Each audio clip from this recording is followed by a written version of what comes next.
Welcome back to the Resilient Philosopher.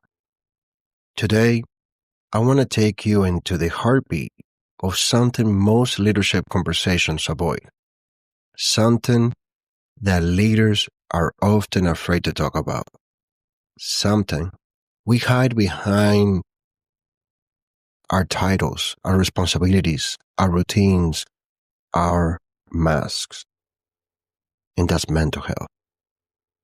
We don't talk about it because it feels vulnerable. We don't talk about it because it feels like a betrayal of strength. We don't talk about it because leaders are expected to be unbreakable, even when they are breaking. But leadership doesn't begin at a conference table. It doesn't begin in strategy meetings or boardrooms. It begins in the mind. It begins where your fears live, where your doubts whisper, where your emotional storms rise and fall. It begins at the edge of your mental health. In the book, Leadership Lessons from the Edge of Mental Health, I wrote that leadership doesn't begin with a title. It begins the moment you choose to master yourself. And today, we're going to explore that mastery. Not perfection, not confidence, not the facade of strength, but mastery. Because you can lead others if you abandon yourself. Because you can't empower others if you silence your own voice. And you can't create resilient teams if you don't build a resilient mind. Today's episode explores why mental health is not an impediment to leadership, why your struggles do not disqualify you, why the edge of your own mind might be the most powerful leadership classroom you will ever enter. So sit back, take a breath, and let's begin. Let me start with a simple truth. A leader's mind becomes the emotional climate of the people they lead. If your mind is chaotic, your decisions become chaotic. If your mind is numb, your people become disconnected. If your mind is anxious, uncertainty spreads like wildfire. But if your mind is grounded, if your mind is self-aware, if your mind understands itself, then you become the anchor others hold onto. And when everything else is falling apart. That is why mental health matters in leadership. Not because leaders are fragile, but because leaders are human. In the book, I describe how emotional intelligence becomes the hidden superpower of leadership. On page 22, I wrote, leaders with high emotional intelligence do not react, they respond. They do not dominate, they inspire.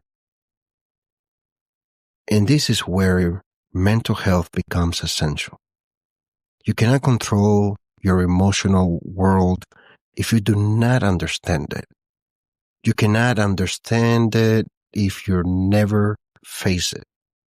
You cannot face it if your only goal is to appear strong instead of actually being resilient. Mental health is not a trend. It is a buzzword. It is a foundation of leadership.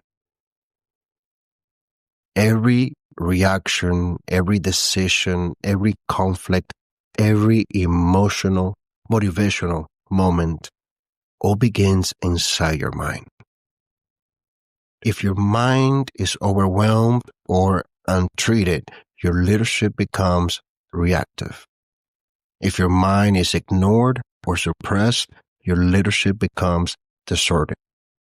But if your mind is supported, understood, strengthened, everything changes.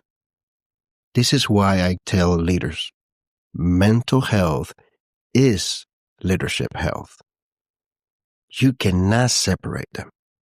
You cannot pretend one thrives while the other decays. And you cannot lead effectively without knowing the landscapes of your own internal world.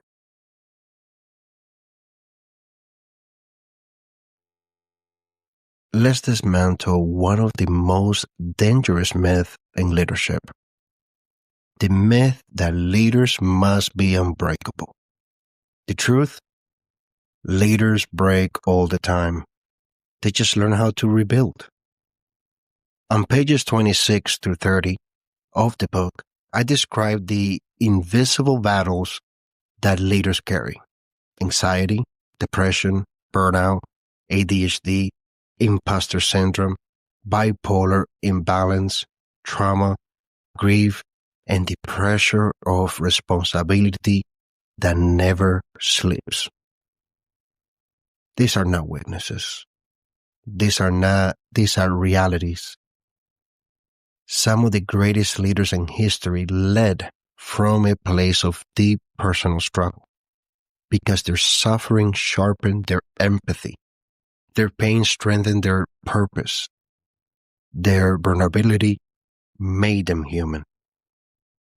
Leadership collapses not because a leader struggles, but because they pretend they don't. When you deny your mental health, you deny your humanity. When you deny your humanity, you deny your ability to connect with others. And when connection dies, leadership dies with it. Mental health issues do not disqualify leaders. They refine leaders. They humanize leaders. They deepen leaders.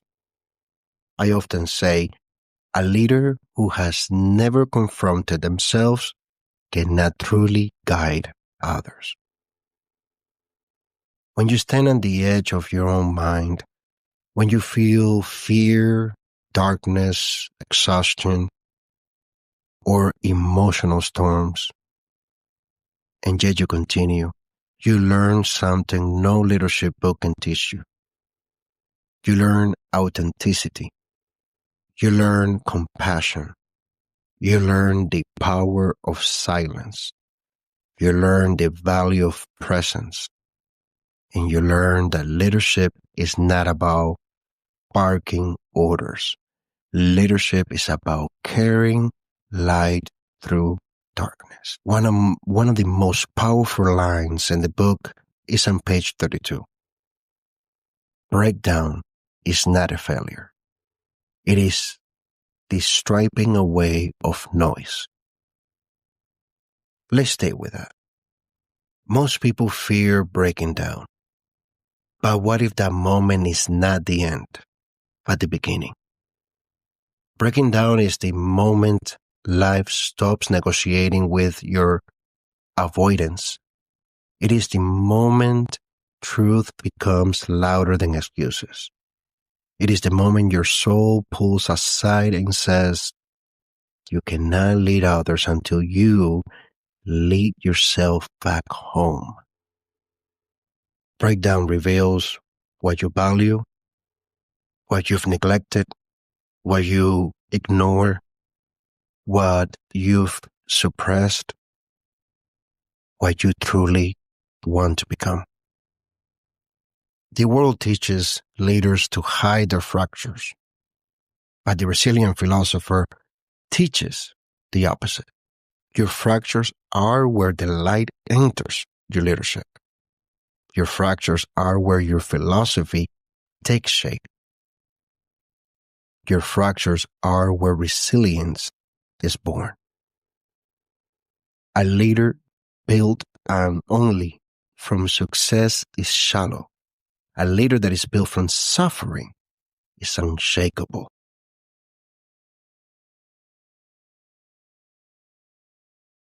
Now let's talk about the recovery discipline. Mental, mental resilience is not a talent. It is a discipline. It's a practice, a daily commitment.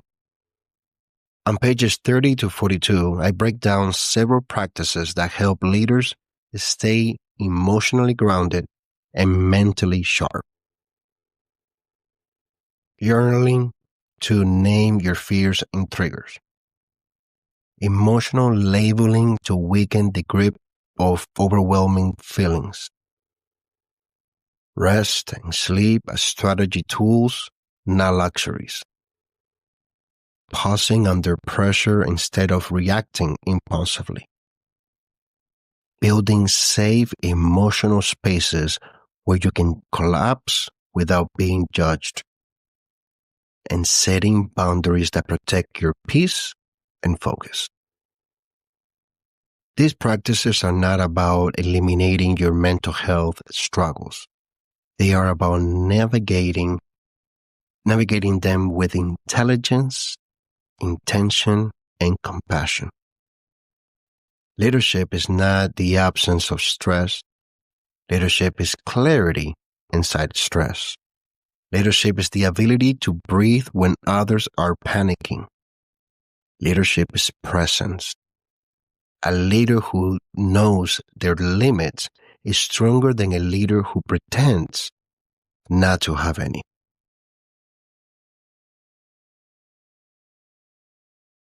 Let's confront the central message of this episode. Mental health issues do not disqualify you from being a leader. They never have. They never will. Your anxiety doesn't disqualify you. Your depression doesn't disqualify you. Your trauma does not disqualify you. Your PTSD, bipolar disorder, ADHD, emotional sensitivity, none of this disqualifies you. What disqualifies you as a leader is denial. What destroys leadership is avoidance. What corrupts leadership is ego. The Resilient Philosopher sees mental health not as an obstacle, but as a teacher. Your emotional storms teach humility.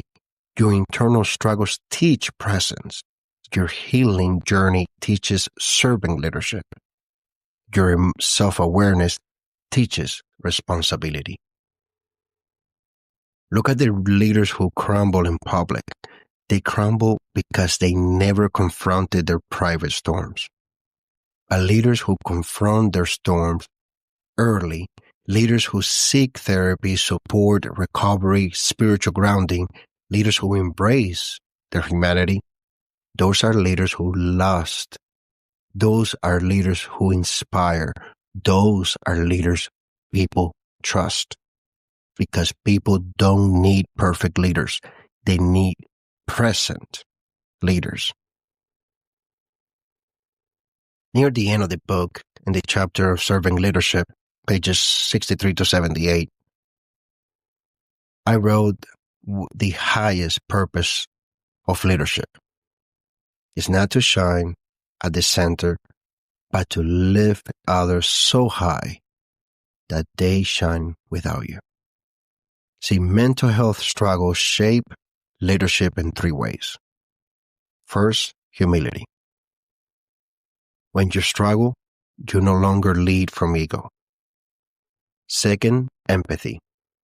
When you've known pain, you recognize it in others quietly.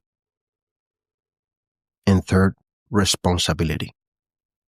When you've rebuilt yourself, you understand the responsibility of uplifting others who cannot yet rebuild.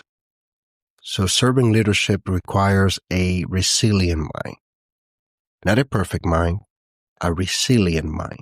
A mind that has survived storms and still chooses to serve.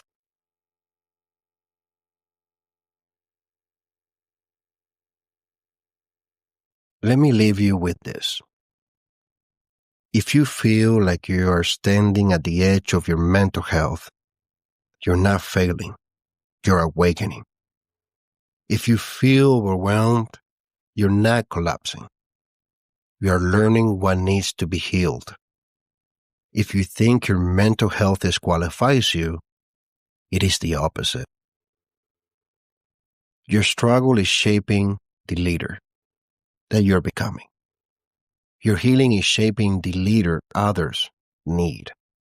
Your resilience is shaping the philosophy you will one day teach. Leadership does not require perfection. It requires presence. It requires clarity. It requires humanity. And in your mental health is not a barrier to leadership. It is the birthplace of leadership. Thank you for listening. Thank you for growing. And thank you for becoming. This is the Resilient Philosopher reminding you that every edge you face becomes a path for someone else to follow. And this is why you must always show up for yourself.